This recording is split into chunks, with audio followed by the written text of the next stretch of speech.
আসসালামু আলাইকুম, সবাই কেমন আছেন? আমি বিথি আমার আইডি থেকে। আজকে জুমাবার, প্রথমে সবাইকে জানাচ্ছি জুমা মোবারক। জুমা জুমার দিন হচ্ছে আমাদের জন্য, মুসলমানদের জন্য একটি আনন্দ উৎসব দিন, কারণ এটাকে হজের দিনও বলা হয়। আমার যারা গরিব আছেন বা যারা যেতে পারছেন না হজে, তাদের জন্য শুক্রবার দিনটা খুবই গুরুত্বপূর্ণ। আল্লাহর তরফ থেকে নিয়ামত স্বরূপ। তো আজ আমার ছোট্ট একটু অর্ডার আছে, যাবো কুয়েতে।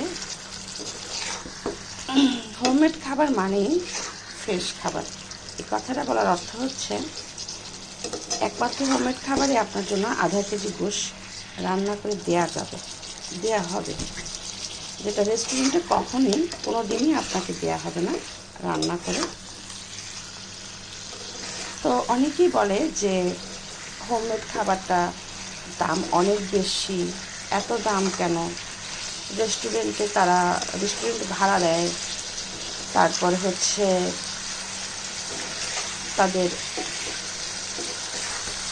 খাবার পরিবেশন করার জন্য ওয়েট্রেস থাকে, ম্যানেজার থাকে, আনুষঙ্গিক আরও অনেক খরচ থাকে। তারপরেও তাদের খাবারের দাম অনেক কম। তো এই প্রসঙ্গটা আমি অনেকবারই বলেছি, আজকে আবার একটু বলি।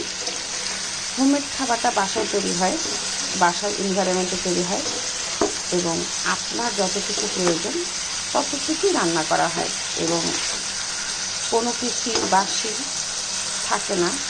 রেস্টুরেন্টও থাকে না, খুব কম সময় থাকে বাসি। আসলে রেস্টুরেন্ট সব খাবার সবসময় তেল হয় না, কিছু খাবার থাকে বাসি থেকেই যায়। তো যাই হোক, ওই বিষয়ে আমার জানার বিষয় না, ওটা আমি বলতে চাচ্ছি না। তো হোমমেড যেমন এখানে আধা কেজি গরুর গোশ, কাস্টমারের অর্ডার ছিল আধা কেজি গরুর গোশ। তো আধা কেজি গরুর গোশ কতটুকু হবে, এটাকে আমি এখন কষানোর পরে এটাকে আমি প্রেসার কুকারে দিয়ে দেবো সেদ্ধ হওয়ার জন্য। যাই হোক, তো এই যে এতটুকু গোশ রান্না করতে আমার যতটুকু গ্যাস এখন পুড়তেছে, আমার 5 কেজি গোশ রান্না করতে সেম গ্যাসটাই পুড়বে।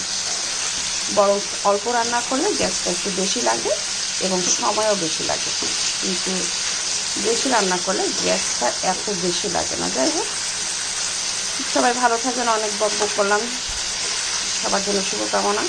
আল্লাহ হাফেজ।